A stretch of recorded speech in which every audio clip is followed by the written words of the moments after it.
ازيكم يا شباب، معاكم سميدة في حلقة جديدة من على المكنة. حلقة النهاردة هنتكلم عن الاحتياطات اللي لازم تاخدها لما حد يجي يركب وراك.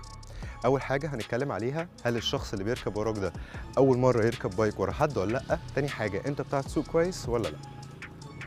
طيب، بشوف ناس كتير جدا مركبين 4 على بايك من غير سيفتي وبيرفعوا في نص الطريق. أول نقطة ناخد بالنا منها وزن الراكب اللي بيركب وراك.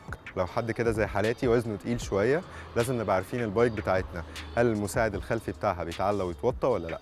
لو بيتعلى ويتوطى يفضل ان انا اعلي المساعد الخلفي عشان الرفرف ما يحكش في العجله وتبقى الاستابيليتي بتاعت البايك فيها مشكله. رقم 2، مقاومه الهواء. لو انا همشي على سرعات عاليه وفي حد راكب ورايا، يفضل ان هو يبقى ضامم عليا وتقريبا شبه مستخبي ورا جسمي، لان هو لو قاعد وفارد ظهره هيسبب مقاومه في الهواء وهيسبب لي اختلال في حركه البايك. تالت نقطة وأهم نقطة هي السيفتي.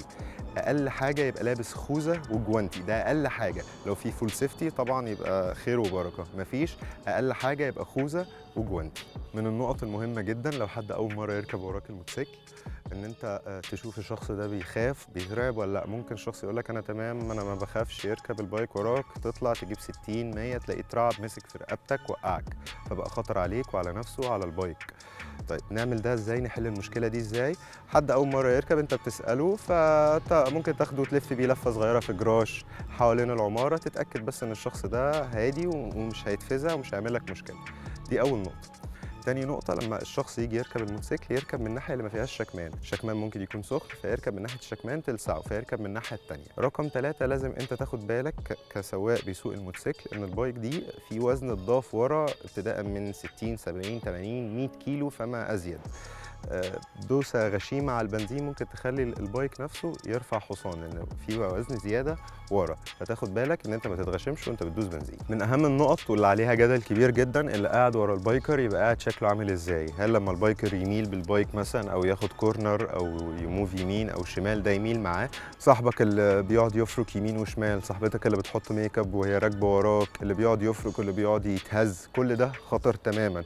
الهزه دي بتبقى مفاجاه لسائق البايك ما بيبقاش عامل حسابه عليها. ممكن الهزه دي تيجي في وقت فيه نقره فانتوا الاثنين تقعوا. اللي قاعد وراك المفروض جسمه يبقى وجسمك كتله واحده، وانت ما تعملش اي هزه فجائيه. لو عايز تتحرك او عايز تغير وضعيتك المفروض تنبهه قبليها. يا جماعه اللي قاعد ورا البايكر ببساطه شديده هو بياخد وضعيه الصنم، وضعيه كيس البطاطس، لا بيميل لا يمين ولا شمال، كانه جزء لا يتجزأ من الموتوسيكل.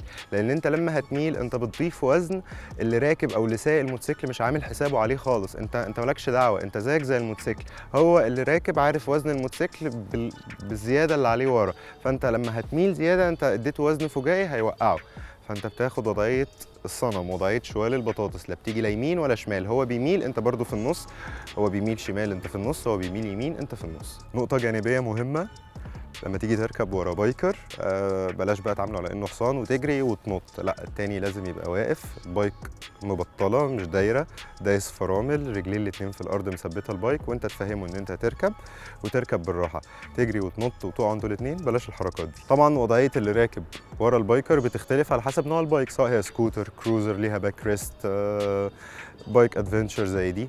بس احنا هنتكلم عن الحاجه الاساسيه اللي انت ممكن تعملها في كل البايكس، ان اللي بقى قاعد وراك ايد على التانك وايد التانية حوالين وسطك. ليه ايد على التانك؟ عشان لو فرملت فجأة هو ما يروحش وجسمه يخبطك، وايد تانية حوالين وسطك عشان ما يطيرش لورا لو انت زودت بنزين.